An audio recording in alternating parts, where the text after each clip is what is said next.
Why Jammu and Kashmir experienced a dry winter in 2023 and 2024?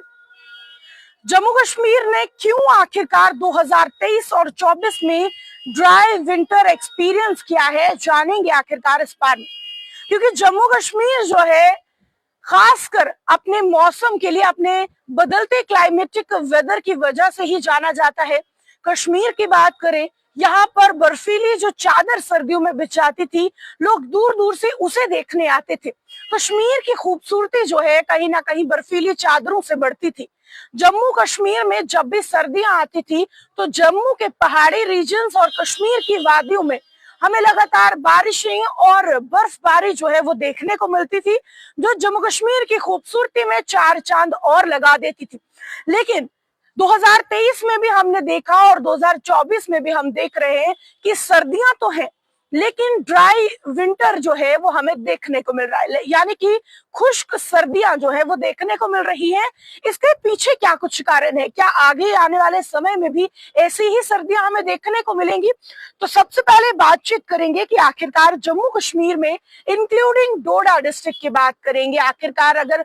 डोडा की भी बात जो है वो होनी चाहिए। डोडा में भी हमने देखा था कि सर्दियों के मौसम में बर्फबारी या फिर बारिशें शुरू हो जाती थी, लेकिन यहाँ पर भी इस बार ड्राई वेदर देखने को मिला है। और बात करें कि कुछ क्लाइमेटिक और एनवायरमेंटल फैक्टर्स हैं जिनकी वजह से इस बार की सर्दियां जो है वो बदल चुकी हैं, क्योंकि इसमें सबसे बड़ी चीज है क्लाइमेटिक फैक्टर्स, जिसकी वजह से ड्राई विंटर है, जिसमें फीवर वेस्टर्न डिस्टर्बेंसेस है। यानी कि अगर हम वेस्टर्न डिस्टर्बेंसेस की बात करें, विंड सिस्टम्स की बात करें, तो कहीं ना कहीं इसकी वजह, ये काफी बड़ी वजह है जिसकी वजह से यहाँ पर मौसम चेंज हुआ है। यानी कि भूमध्य सागर और अटलांटिक महासागरों में उत्पन्न होने वाली जो हवाई गतिविधियां हैं, उसकी वजह से जम्मू कश्मीर में वर्षा यानी कि बारिश और बर्फबारी जो है उसमें एक महत्वपूर्ण योगदान जो है वो हुआ है यहाँ के मौसम के बदलाव में, यहाँ के मौसम की तब्दीली में। हालांकि 2023-24 की सर्दियों के दौरान जो है उनकी आवृत्ति असामान्य रूप से कम थी, लेकिन दिसंबर और जनवरी में केवल 1 या 2 कमजोर प्रणालियां दर्ज की गई थी, जिससे डोडा सहित पूरे क्षेत्र में वर्षा में भारी गिरावट जो है वो देखी गई है। इसके बाद अगर हम बाल प्रभाव की बात करें, यानी कि जो दूसरा फैक्टर है जिसकी वजह से जम्मू कश्मीर में या फिर डोडा की हम बात करें, यहाँ पर जो मौसम बदला है, यानी कि जो ड्राई वेदर है, उसकी मैं बात करूंगी। यानी कि मैंने आपसे कहा कि कुछ ऐसे फैक्टर्स हैं जिसे एआई निनो इफेक्ट भी कहते हैं, जिसकी वजह से लगातार जो है अगर सरफेस वाटर की हम बात करें, उसके अंदर एक गर्मी देखी गई है। ईस्टर्न ट्रॉपिकल पैसिफिक ओशन की बात करें, ग्लोबल वेदर पैटर्न की बात करें, तो वो डिस्टर्ब हो चुका है और जिसकी वजह से मौसम में इतनी ज्यादा चेंजेस जो है वो आई हैं। और खासकर बात करें कि एक क्लाइमेटिक जो इवेंट है, यानी कि यहाँ की बात करें, एक बड़े हिस्से में हिंदुस्तान की हम बात कर रहे हैं जहां पर रेनफॉल जो है वो काफी ज्यादा कम हो चुकी है। और हिमालयन रीजन्स लाइक डोडा की हम बात करें, यहाँ पर इंटेंसिफाइड ड्राई विंटर जो है वो हमें देखने को मिल रहा है, जहां पर इस मौसम में जो है लोग अपने छाते, अपने रेनकोट जो है वो निकाल देते थे या फिर बर्फबारी का मजा लेना शुरू कर देते थे। वहां हम देख रहे हैं कि कश्मीर घाटी में उस तरीके का वेदर जो है वो इस बार नहीं है। बिल्कुल खुश्क सर्दियां जो है वो हमें देखने को मिल रही है। इसके बाद जो टेम्परेचर, यानी कि राइजिंग टेम्परेचर की अगर हम बात करें, जम्मू कश्मीर में पर्टिकुलरली जो है हायर आल्टीट्यूड्स की अगर हम बात करें, जैसे चिनाब वैली है, जो हमारे हायर रिचेस है, वहां पर भी जो टेम्परेचर बढ़ रहा है उसकी वजह से नोटिस ये किया गया है कि यहाँ पर जो वार्मर कंडीशंस हैं वो स्नोफॉल और रेनफॉल जो है उसे रोक रहा है विंटर्स के दौरान। यानी कि अगर आप देख रहे हैं कि अभी भी कई जगहों पर दोपहर के समय में गर्मी महसूस हो रही है, शाम के समय सर्दियां महसूस होती हैं, लेकिन कहीं ना कहीं जिस तरीके का पहले मौसम था वो मौसम नहीं है। इसके बाद Siberian high and atmospheric blocking, यानी कि बात करें कि एक स्ट्रॉन्ग प्रेशर सिस्टम जो है वो साइबेरिया पर बना हुआ है, जहां पर एटमॉस्फेरिक ब्लॉकिंग जो है वो चल रही है, जो कि एक क्रिटिकल रोल प्ले कर रहा है वेस्टर्न डिस्टर्बेंसेस को जम्मू कश्मीर में अगर हम देखेंगे रोकने की बात है। और इस वजह से भी डोडा और बाकी की जो जगह है वहां पर ड्राई वेदर चल रहा है, ना ही कि बारिशें हो रही है, ना ही बर्फबारी हो रही है। इसके अलावा impacts of the dry winter, यानी कि हम बात करें कि जो सूखा मौसम है उसका इम्पैक्ट क्या पड़ रहा है। यानी कि कुछ लोग कहेंगे कि अच्छा है अगर बारिश नहीं हो रही है, रास्ते जो है वो ब्लॉक नहीं होंगे, लोगों को परेशानी नहीं होगी, लेकिन अगर इसी तरीके से सूखा मौसम रहेगा तो उसके नुकसान क्या कुछ है वो भी मैं आपको बताना चाहूंगी। यानी कि मीठे पानी की उपलब्धता जो है वो नहीं होगी।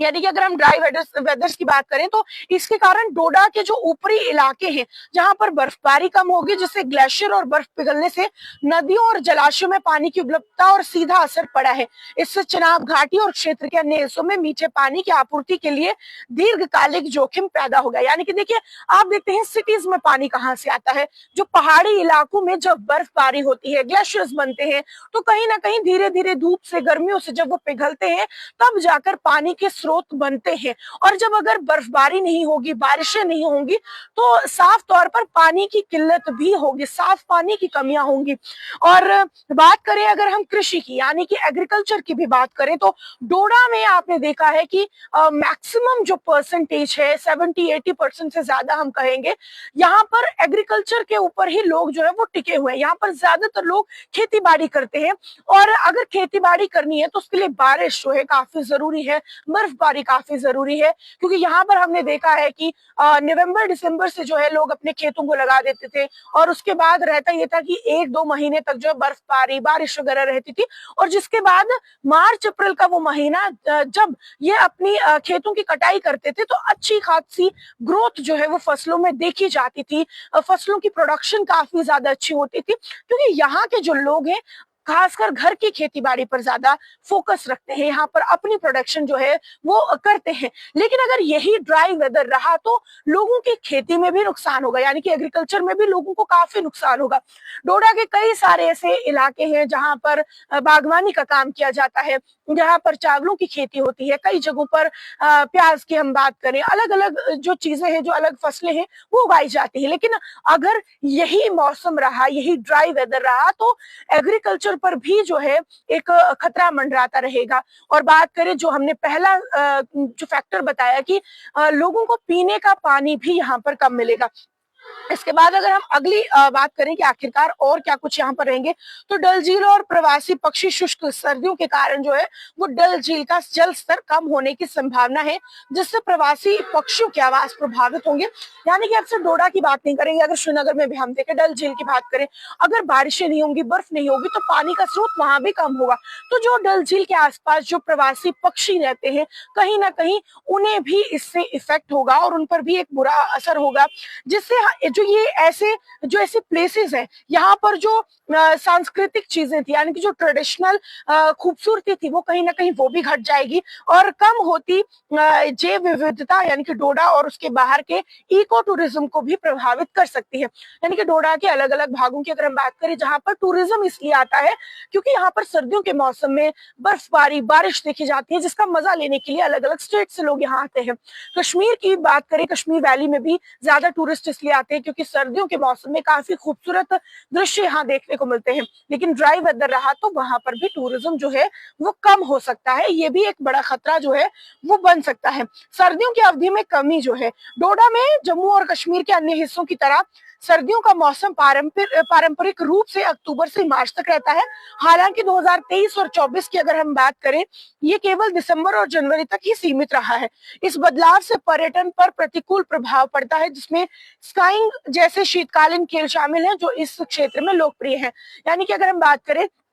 अगर इसी तरीके का सूखा मौसम रहा तो जो अलग अलग स्पोर्ट्स एक्टिविटीज, जो एडवेंचर यहाँ पर करवाया जाता था, जिसकी वजह से टूरिज्म बढ़ता था, तो कहीं ना कहीं वो भी इफेक्ट होगा, और यहाँ पर जो टूरिज्म मिलता था वो भी यहाँ पर कम हो जाएगा। तो अंत में बात ये करें कि जिला सूचना केंद्र डोडा की अगर हम बात करें, यानी कि मैं बता दूं, डिस्ट्रिक्ट इंफॉर्मेशन सेंटर डोडा ने अपडेट ये जो दिया हुआ है कि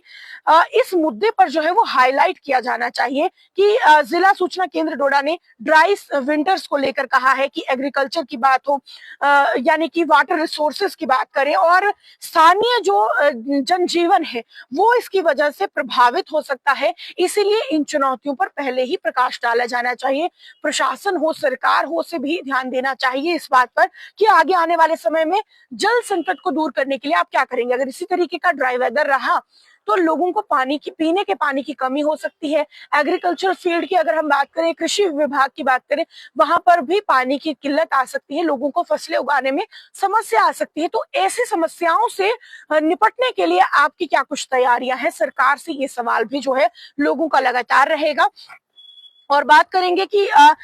जैसा कि अभी बात करेंगे हम परिवर्तन से प्रभावित किसानों के लिए सहायता के लिए जागरूकता अभियान चलाने की आवश्यकता पर जोर जो है वो दिया जाए। और ड्राई सर्दियों की अगर हम बात करें, जिले में टिकाऊ जल प्रबंधन प्रथाओं और जलवायु लचीली खेती तकनीकों को एकीकृत करने में महत्व को भी रेखांकित किया जाए। यानी कि बात करें अगर हम डिस्ट्रिक्ट डोडा इंफॉर्मेशन सेंटर की अगर हम बात करें तो उनकी तरफ से अभियान चलाया जा रहा है, लोगों में जागरूकता पैदा की जा रही है कि अगर सर्दियों में इसी तरीके का मौसम रहा तो अभी सर्दियां जो है 2-3 महीने और चलने वाली है, तो ऐसे में आपको किस तरीके से अरेंजमेंट्स करके रखनी है ताकि जब आप खेती करें या फिर आपके पास पीने के पानी की तंगी हो रही है तो आपको किस तरीके से क्या कुछ करना है, उसकी जागरूकता की जा रही है। अब इसमें सरकार का भी हाथ है कि सरकार भी लोगों के लिए पहले ही इन मुसीबतों से, इन चुनौतियों से निपटने के लिए कुछ समाधान जो है वो पहले से बना ले, ताकि आने वाले समय में अगर लोगों को पीने के पानी की कमी होती है या फिर किसी भी चीज की कमी होती है तो सरकार उससे निपटारा कैसे करेगी। अब आपने जान लिया कि जम्मू कश्मीर में ड्राई वेदर किन कारणों से है और ड्राई वेदर होने की वजह से जम्मू कश्मीर में क्या कुछ बुरे प्रभाव पड़ सकते हैं। अब इस रिपोर्ट को लेकर आपकी क्या कुछ राय है कमेंट सेक्शन में जरूर रखिएगा। और जहां से आप लोग देख रहे हैं, क्या आपके भी वहां पर जो है जो खेती बाड़ी है, जो पानी का रिसोर्सेज है, वो सर्दियों में जो बर्फबारी और बारिशें होती हैं उस पर निर्भर करता है या नहीं, कमेंट सेक्शन में जरूर बताइएगा।